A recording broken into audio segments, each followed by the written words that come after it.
Bismillahirrahmanirrahim. Assalamualaikum warahmatullahi wabarakatuh. Innal hamdalillah nahmaduhu wa nasta'inuhu wa nastaghfiruh wa na'udzu billahi min shururi anfusina wa min sayyiati a'malina. May yahdihillahu fala mudhillalah wa may yudlilhu fala hadiyalah. Amma ba'du.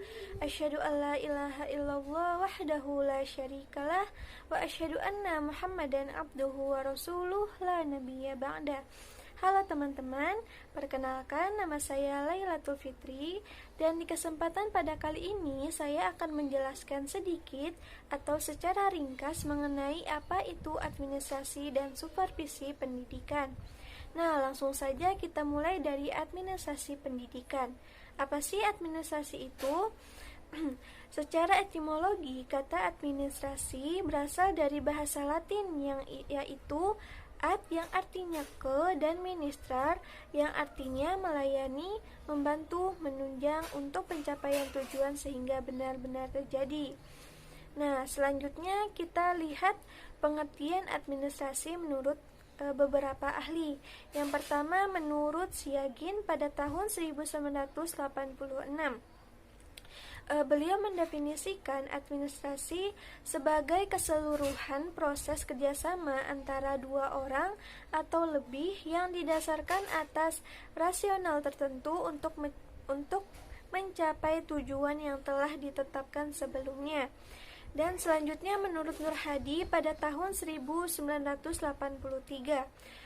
mengartikan administrasi sebagai suatu kegiatan atau rangkaian kegiatan yang berupa proses pengelolaan usaha kerjasama dengan sekelompok manusia yang bergabung dalam suatu organisasi untuk mencapai tujuan bersama yang telah ditetapkan sebelumnya agar efektif dan efisien. Nah, yang tadi merupakan pengertian dari administrasi itu sendiri. Selanjutnya yaitu pengertian dari administrasi pendidikan. Administrasi pendidikan adalah segenap proses pengarahan dan mengintegrasian segala sesuatu, baik personal, spiritual maupun material, yang bersangkut paut dengan pencapaian tujuan pendidikan. Nah, itu merupakan administrasi pendidikan menurut Purwanto pada tahun 2010. Dan selanjutnya ialah menurut Syaiful Sagala pada tahun 2009. Administrasi pendidikan adalah suatu proses atau peristiwa mengkoordinasikan sejumlah kegiatan yang saling bergantung dari orang-orang dan kelompok-kelompok, baik kegiatan yang berada pada pemerintahan maupun satuan pendidikan dalam mencapai tujuan pendidikan. Nah, dari definisi yang sudah kita jelaskan tadi, maka administrasi dapat diuraikan menjadi 5 pengertian pokok, yaitu yang pertama, administrasi merupakan kegiatan atau rangkaian kegiatan manusia. Yang kedua, rangkaian kegiatan itu merupakan suatu proses dan bersifat dinamis. Yang ketiga, proses itu dilakukan bersama oleh sekelompok manusia yang tergabung dalam suatu organisasi. Yang keempat, proses itu dilakukan dalam rangka mencapai suatu tujuan yang telah ditetapkan sebelumnya. Dan yang terakhir, proses pengelolaan itu dilakukan agar tujuan dicapai secara efektif dan efisien.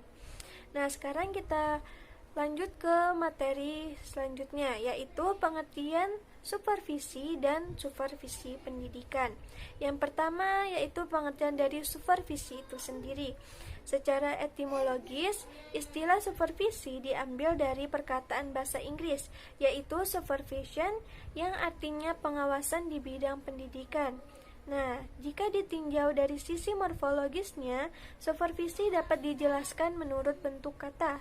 Supervisi terdiri dari 2 kata, yakni super berarti atas atau lebih dan visi berarti lihat, titik atau awasi. Nah, selanjutnya kita mengarah ke pengertian supervisi menurut beberapa ahli. Yang pertama menurut Willis pada tahun 1987. Supervisi adalah bantuan untuk mengembangkan situasi belajar yang lebih baik. Adapun konsep supervisi modern dirumuskan oleh Willis yaitu sebagai berikut. Supervisi adalah bantuan dalam pengembangan situasi pembelajaran yang baik. Selanjutnya, menurut Nagley dalam Pidarta pada tahun 1986 menyebutkan bahwa supervisi adalah layanan kepada guru-guru di sekolah yang bertujuan untuk menghasilkan perbaikan instruksional, belajar, dan kurikulum. Nah, selanjutnya jika kita kaitkan ke pendidikan, yaitu supervisi pendidikan.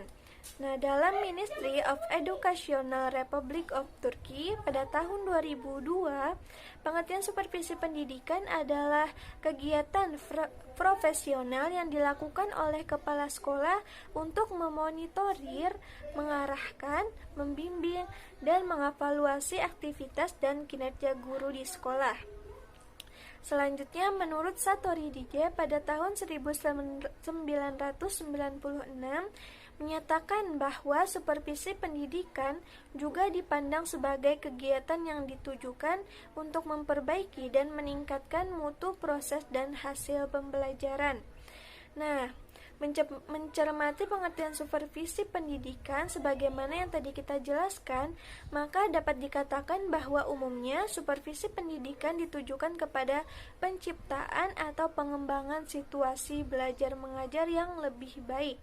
Untuk itu, ada dua hal atau aspek yang perlu diperhatikan. Yang pertama, pelaksanaan kegiatan belajar mengajar, dan yang kedua, hal-hal yang menunjang kegiatan belajar mengajar itu sendiri. Terkait dengan hal itu, aspek utamanya ialah guru. Nah, jika demikian, layanan dan aktivitas persupervisian harus lebih diarahkan kepada upaya memperbaiki dan meningkatkan kompetensi guru dalam mengelola kegiatan belajar mengajar itu. Nah, jadi dapat kita kesimpulkan pengertian dari administrasi dan supervisi pendidikan itu yaitu merupakan serangkaian kegiatan-kegiatan yang berupa pelayanan yang diberikan sekolah yang mencangkup sebagaimana pelaksanaan belajar mengajar agar dapat memperlancar proses pembelajaran itu sendiri. Nah, dan hal itu dilakukan untuk mencapai tujuan pendidikan yang efektif dan efisien. Nah, selanjutnya kita akan membahas mengenai fungsi dari administrasi dan supervisi pendidikan. Mulai dari administrasi. Secara umum, ada 8 fungsi administrasi pendidikan, yakni yang pertama yaitu planning atau perencanaan. Isi dari perencanaan dalam administrasi pendidikan mencangkup apa saja yang dilakukan dan bagaimana cara melakukannya. Yang kedua yakni organizing atau pengorganisasian. Pengorganisasian adalah kegiatan penyusunan dan pembentukan hubungan kerja antar individu. Dengan begitu, kesatuan usaha dalam upaya pencapaian maksud dan tujuan administrasi pendidikan dapat terwujud.